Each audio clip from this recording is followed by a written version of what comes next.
हाय नमस्कार, मी सुवर्णा आणि तुम्हाला माझा थोडासा व्हिडिओ बघून एक क्लिप बघून तर तुम्हाला आयडिया आली असेल की आज आम्ही कुठे गेलो होतो म्हणून हा व्हिडिओ कशावरती आहे. तर आम्ही निघालो होतो सावर्या सेटला.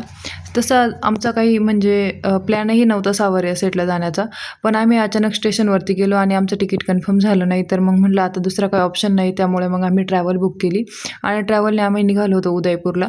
तिथून पुढे आमची ट्रॅव्हल आम्हाला अहमदाबादपर्यंत पाहिजे होती, पण अहमदाबादचीही ट्रॅव्हल भेटली नाही आणि आम्हाला उदयपूरची ट्रॅव्हल भेटली.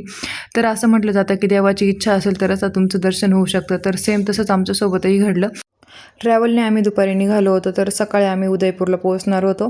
तर तोपर्यंत मी काय जास्त व्हिडिओ वगैरे शूट केलं नव्हतं. तर सकाळी आम्ही उदयपूरला पोहोचलो. तर हा सगळा परिसर आहे, तर हा उदयपूरचा आहे. उदयपूर सिटी फिरण्यासाठी खूप छान आहे आणि ट्रॅव्हलमधूनच मी सगळं शूट वगैरे घेतलं आहे.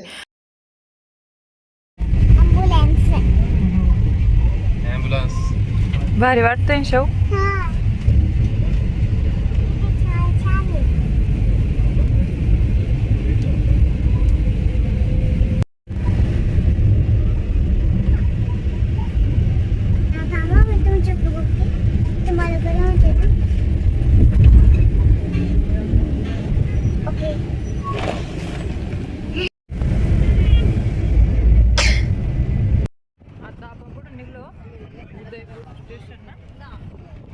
राजस्थान परिवहन महामंडळाच्या बसनेच आम्ही निघालो होतो सावर्या सेटला.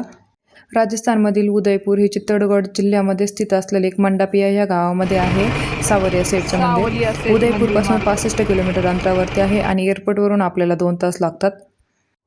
जवळपास आम्ही पोहोचलोच होतो या मंदिरामध्ये आम्ही पोहोचल्यावरती मंदिराचं दर्शन म्हणजे दर्शन लाईनिंगला जास्त लाईन होती थोडीफार, पण मग जराशी कमी होती. मंदिर तर एवढं प्रशस्त होतं आणि खूप सुंदर होतं. इथले लोक भरपूर येतात ह्या मंदिरामध्ये. ह्या मंदिराची अशी मान्यता आहे की लोक ह्या देवाला आपल्या बिझनेसमध्ये पार्टनर म्हणून घेतात व जो काही नफा होईल त्यातून 5%, 10% असे ह्या देवाला दानपेटीमध्ये तो नफा टाकला जातो. इथं हे जे काही दुकानं दिसत आहेत तिथून नोटांचा हार वगैरे सावर्या सेटला अर्पण केला जातो. तर मध्ये तर ते काही जास्त नेऊ देते नाही आपल्याला, तर थोडंफार आपण जे आहे ते पण तिथं आपल्याला बाहेरच बांधायला लावतं. इथं अशी मान्यता आहे की आपण धागा वगैरे जो आपला नवस असेल तर आता तो आपण तिथे बांधू शकतो कुठेही आणि त्यानंतर आपला नवस पूर्ण होतं. तर इतकं ऊन होतं, त्या उन्हामध्ये पण भरपूर बायांची शॉपिंग चालू होती. आम्ही तिथे पोहोचलो, दर्शन लाईनला लागलो आणि त्यानंतर पुढचा व्हिडिओ वगैरे घेतला. सावर्या सेटची एक विशेष चमत्कार म्हणजे इथे असे बोलले जाते की चेकबुक, पैसे किंवा पासबुक आपण सावर्या सेटच्या पायावरती ठेवलं तर व्यापारात खूप जास्त भरभराटी होते आणि हे देवस्थान सर्व श्रीमंत देवस्थानांपैकी एक देवस्थान आहे. गर्दी पण तेवढी आहे. उन्हामुळे कदाचित गर्दी कमी आहे ना, उन्हामुळे थोडीशी कमी आहे, पण सकाळी सकाळी तर जास्त गर्दी असते. आतमध्ये पण भरपूर गर्दी होती आणि म्हणजे मंदिर तर खूप मोठं आहे, असं वाटतही नाही की पण जास्त लांब चालत जावं लागतं. एरिया भरपूर मोठा आहे आणि आम्हाला हे मंदिर खूप जास्त आवडलं, कारण एकदम प्रशस्त एरिया आहे आणि मंदिराची रचना पण खूप छान केलेली आहे.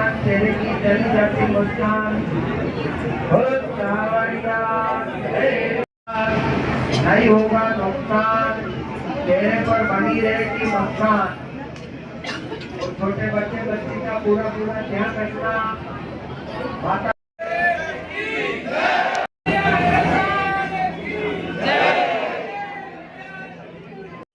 आम्ही जेव्हा सोमनाथला गेलो होतो ना, सोमनाथलाही असंच गार्डन वगैरे आणि मंदिरही खूप छान आहे सोमनाथचं पण, आणि सेम इथंच ते कोरीव काम वगैरे केलेले आणि मंदिर तर खूप सुंदर आहे. इथं जे आहे हे एंट्री गेट आहे आणि मधला गर्भगृहाचा जो गाभारा आहे तो इतका सुंदर आहे. हे बघा, तुम्ही बघू शकता, म्हणजे पूर्ण सोन्याचं आहे. आणि इथली जी सावर्या सेटची जी मूर्ती आहे ती आता मी तुम्हाला दाखवणार आहे.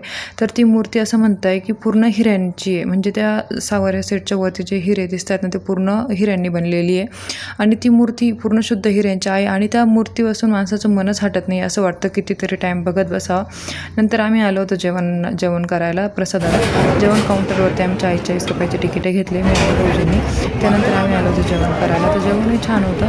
जेवण वगैरे घेतलं, जेवण व्यवस्थित केलं, ऊन झालं होतं आणि आम्हाला रिटर्न निघायचं होतं कारण संध्याकाळी 4-4:30ला आमची परत ट्रॅव्हल निघणार होती. त्यामुळे मग आम्ही लवकरच आवरून घेतलं आणि ह्या बाभळीच्या झाडावरती वेगळंच कोणते तरी पक्षी बसलेले होते आणि छान दिसत होते, पण खूप म्हणजे जास्त प्रमाणात बसलेले होते. आपल्याकडे जशी वटवाघुळे झाडेला लटकलेली असतात तसे. नंतर आम्ही रिटर्न निघालो. तर आम्ही जाताना परिवहनच्याच महामंडळाच्या बसमध्ये चाललो, येताना आम्ही ॲटोने आलो होतो. 20 रुपये सीट घेतात हे ॲटोने. आणि हे जे दिसतंय हे सावरिया सेठचं जुनं मंदिर आहे, जे की हायवेच्या शेजारीचे गावामध्ये आणि इथून 5 किलोमीटर लांब सावरिया सेठचं नवीन मंदिर आहे. याचा पण एरिया खूप मोठा प्रशस्त आहे आणि हे सावरिया सेठचं जुनं मंदिर आहे. असं म्हणतात की पहिले इथं होतं, आता त्यांनी नंतर तिकडं नवीन मंदिर बांधलं आहे. तर इथे पण आहे ना खूप छान आहे मंदिर, तर सुंदरच बनवलेले आहे आणि गरमी जास्त असल्यामुळे त्यांनी हे असे पाण्याचे पाईप लावलेले आहे. ते थोडे थोडे फवारा मारत असतात पाण्याची आणि त्यामुळं वातावरण असं थोडंसं थंड राहते.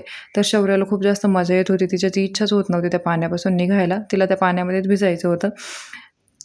मग नंतर आम्ही या सावरिया सेठचं तिकडून त्या सावरिया सेठचं दर्शन करून आल्यानंतर ह्या जुन्या मंदिरात आलो.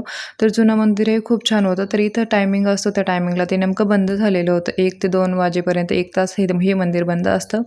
पण आम्ही आतमध्ये जाऊन बघून आलो आणि नंतर मग आम्ही रिटर्न निघालो होतो कारण तिथून परत आम्हाला 65 किलोमीटर लांब उदयपूरला जायचं होतं. तर असा होता हा आजचा ब्लॉग आणि तिथून नंतर आम्ही निघालो या सावरिया सेठच्या मंदिरामधून.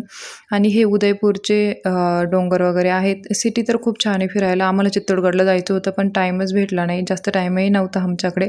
आणि हे चित्तोडगडचंच आहे, जेवढा एरिया दिसतोय हा चित्तोडगडमधीलच दिसत आहे. सावरिया सेठपासून चित्तोडगड फक्त 40 किलोमीटर होतं, पण आम्हाला खरंच टाईम नव्हता. तर चित्तोडगड म्हणजे राजपुतांची शान आणि त्यागाची शौर्याची भूमी आहे. महाराणा प्रतापांची कर्मभूमी, ज्यांना की आपण मेवाडचे वाघ असे म्हटले जाते.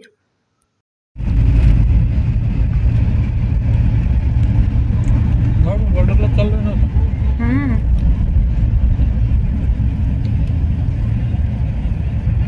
इकडं एक खजूरचे पेढे आहे असं वाटतंय मला ना. सुपारीचे. उदयपूरपासून आमची नाशिकपर्यंत ही ट्रॅव्हल होती. ह्या ट्रॅव्हलमध्ये आम्ही जाणार होतो. तर ही ट्रॅव्हल उदयपूरपासून आम्हाला संध्याकाळी 4:30 वाजता भेटली. तर संध्याकाळी 4 ते सकाळी 7-8 वाजता त्यांनी आम्हाला नाशिकला सोडलं. जेवण करण्यासाठी आम्ही एका हॉटेलवरती थांबलो होतो. तर तिथला हा व्हिडिओ शूट केला होता मी. जेवढी माहिती मला देता येईल तेवढी मी माहिती ह्या व्हिडिओमधून तुम्हाला नक्की दिली. तर तुम्ही पण सावरिया सेटला जायचा प्लॅन बनवत असाल तर तुम्हाला ह्या व्हिडिओतून नक्कीच थोडीफार तरी मदत होईल. आणि तुम्ही आत्तापर्यंत आपल्या चॅनलला सबस्क्राईब केलं नसेल तर नक्की करा, कारण तुमच्यासाठी एक सबस्क्राईब ही खूप छोटी गोष्ट आहे, पण माझ्यासाठी खूप मोठी गोष्ट आहे. व्हिडिओ शेवटपर्यंत पाहिल्याबद्दल थँक्यू सो मच.